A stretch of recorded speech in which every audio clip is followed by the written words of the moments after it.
personas que le colaboraban con votos, pero no por mi interés personal. Es por ello que quiero ratificarle mi decisión a través de este medio, Ramón Izaza. El paramilitar rechaza la oferta del líder político nacional de hacer política en su nombre.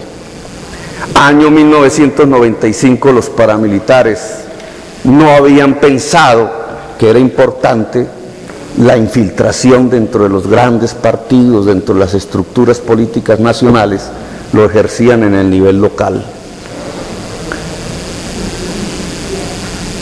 ¿Qué es este paramilitarismo? ¿Qué es lo que definimos con un término que en mi opinión ha sido mal utilizado? Yo pienso que el paramilitarismo es una conjunción básicamente de un sistema político clientelista. Si no hubiera compra de votos en Colombia y trasegar de favores políticos entre el elector y el elegido, no habría paramilitarismo en este país. Pero implica también un sistema hacendario. Los combatientes del paramilitarismo le dicen a sus comandantes siempre patrón, el patrón. El sistema hacendario, que fue el que generó una cultura de patrones y peones en Colombia, es indispensable para que los peones se sientan tropas de un patrón. Necesita del narcotráfico, indudablemente. Necesitan de sectores del Estado. Y esto es uno de los mensajes que este debate quiere dar. El paramilitarismo no surgió porque el Estado no existía. El paramilitarismo nació con sectores del Estado. Necesitan una corrupción socializada. De alguna manera el elector acostumbrado a vender su voto antes por el gamonal tradicional no debe experimentar ningún cambio si ahora lo hace por un señor narcotraficante. Y necesitan control territorial. Ese es el paramilitarismo en general. Decía el general Maza Márquez, el paramilitarismo es una mirada narcotraficante de la autodefensa. Y creo que tenía razón, y vamos a mirarlo en el caso que nos convoca, en el departamento de Antioquia, no sin antes precisar que en el departamento de Antioquia, gracias, podemos mirar que este proyecto económico y social y militar denominado paramilitarismo conjuga tres grandes pilares. Un pilar que es la alianza militares con ideología anticomunista hacendados. Un segundo pilar que son grupos de justicia privada denominados tradicionalmente de limpieza social. Y un tercer pilar que es el narcotráfico. Y vamos a hacer un esbozo sobre el origen histórico antes de entrar a los años 95-97. El paramilitarismo tal cual empezó a finales de los años 70 y tiene una fecha de inauguración que es el año 1982-83 a través del movimiento Muerte a Secuestradores Más. Este listado que he elaborado aquí, que quiero que la televisión muestre por favor, es el de los militares que diversos procesos judiciales e informes de inteligencia colocaron como parte de los integrantes del militares dentro de la Alianza Militares Anticomunistas Hacendados. Allí podrán ustedes, les voy a mencionar los de mayor graduación, reconocer al general Gabriel Ramón Díaz, teniente coronel Rito Alejo del Río, coronel Alfonso Plazas Vega, coronel Julio Angarita Vivas, coronel Carlos Enrique Martínez Orozco, coronel Jaime Sánchez Arteaga, coronel Carlos Guerrero, coronel Luis Borges, y sigue la lista de militares que, educados bajo una doctrina entonces legitimada bajo la idea de la Guerra Fría, de que las sociedades se debatían entre el enemigo interno y el Estado, que había una guerra comunista, pues eran profundamente anticomunistas y decidieron implementar una concepción: organizar grupos de ciudadanos, armarlos, dotarles de función de policía o de ejército y colocarlos en apoyo de su propia lucha militar. Lo que quiero en este instante es demostrarles que inmediatamente hicieron eso, este sector de la cúpula militar, el invento se volvió funcional al narcotráfico.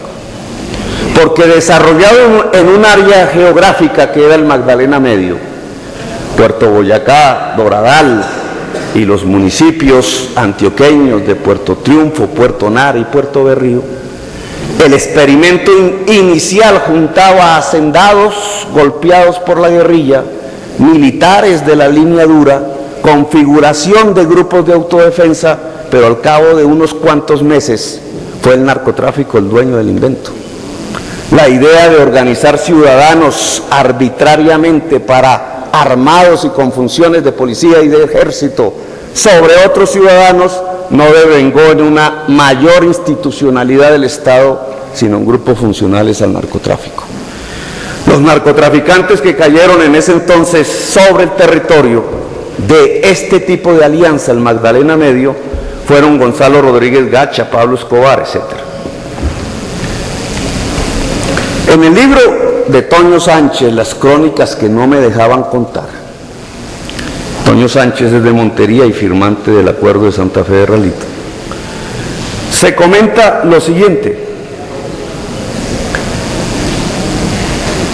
Dice él en su historia del Magdalena Medio que estos narcotraficantes no habitaban el mundo rural colombiano. El cartel de Medellín era urbano.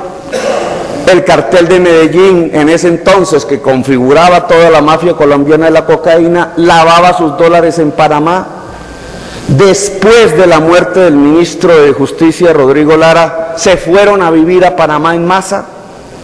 Solo cuando Estados Unidos presionó al dictador Noriega y este delató varios de sus laboratorios de cocaína, decidieron en masa no solamente escapar físicamente, sino traerse decenas de millones de dólares para lavar en Colombia. A partir de allí, la decisión de esta estampida narcotraficante de Panamá hacia Colombia fue invertir esos dineros en tierras, en la compra de las tierras más fértiles del Magdalena Medio colombiano, en donde estaba la alianza entre militares anticomunistas y hacendados, y en las tierras del Urabá antioqueño y el sur de Córdoba. Fincas que necesitaban para construir pistas en donde durante día tras día 20 o 30 vuelos diarios de avionetas pudieran salir cargadas de cocaína y entrar con dólares. Obviamente estas pistas en donde salían 20 vuelos todos los días, todos los meses, todos los años, implicaban necesariamente que la sociedad circundante a la pista no dijera nada y que el Estado circundante a la pista, el policía, el militar vecino, el juez, el concejal, el alcalde, no dijeran nada. El narcotráfico siempre necesita de una sociedad y de un Estado local subordinado a su interés económico, y ese es el paramilitarismo. Algunos documentos oficiales de la época: la declaración del mayor Óscar de Jesús Echandía, segundo en mayor graduación como integrante del MAS, denunciado por la Procuraduría, decide declarar ante el DAS y expresa cosas como las siguientes de sus colegas de armas. Teniente coronel del Río, en ese entonces, fue el comandante del batallón Girardot de Medellín. La fuente en varias ocasiones sirvió como intermediario de las razones que este oficial enviaba a Henry Pérez, jefe paramilitar de la zona, sobre posibles operativos en la zona de Puerto Boyacá y nombres del personal del ejército con quienes se podía o no tratar para que colaboraran con las autodefensas y el narcotráfico.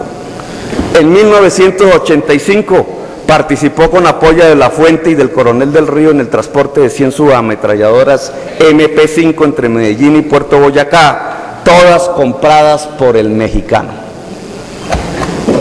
Óscar Echandía, mayor del Ejército de Colombia, miembro del MAS, dice que su sector militar, el que